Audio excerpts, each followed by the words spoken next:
The year was 1812, and the Russian winter had begun to bare its teeth. Snow fell in heavy sheets across the land, burying villages, covering roads, and silencing the earth under a cloak of white. In Moscow, fires still smoldered in the ruins of once proud neighborhoods, while wearied peasants gathered what little food they could find. The French army, once triumphant and unchallenged, now stumbled through the frozen wasteland like shadows of their former glory. At the heart of this story was a boy named Alexei, just 16 years old, the son of a blacksmith.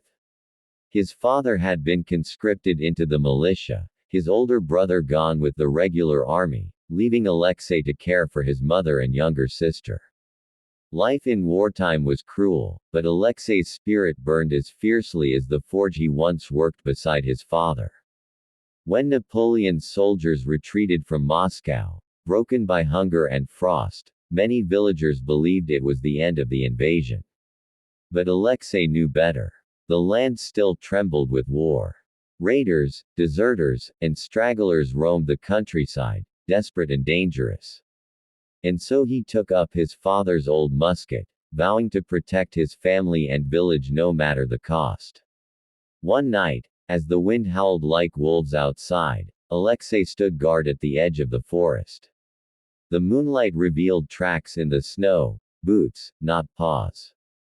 His breath quickened. He followed them silently, the cold biting at his cheeks. Soon, he heard voices, foreign voices, muttering in French. Through the branches, he saw them. 3 soldiers, their uniforms torn and muddied, their faces gaunt with hunger. They carried stolen sacks of grain, dragging their weary feet through the snow. Alexei's finger tightened on the musket trigger. His people had suffered too long, starved too long, burned too long. And yet, when he looked closer, he saw not monsters, but men. One soldier stumbled and fell, coughing violently, his face pale with fever. Another bent to help him, murmuring with genuine care. Alexei's heart wavered. He could shoot, claim vengeance for the suffering of Moscow. But he thought of his sister, who cried each night for food, of his mother, who whispered prayers for mercy. Would killing these starving men bring peace to his family, or only more blood to stain the snow? Instead of firing, he stepped from the shadows. The French soldiers froze, startled, their hands clutching their rifles weakly. Alexei raised his musket but did not aim. In halting words, using gestures, he pointed to their sacks of grain. They understood. One of the soldiers, trembling, set down a small portion before him.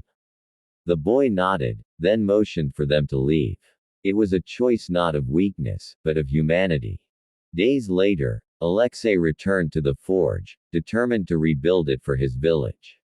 Though the war raged on, though armies clashed and empires shook, he believed that strength was not only in steel or fire, but in compassion, in seeing even an enemy as human. History would remember the burning of Moscow, the retreat of Napoleon, the frozen corpses along the road. But in one village, in one family's story, what endured was the quiet courage of a boy who chose mercy over hate. And sometimes, that is the greatest victory of all.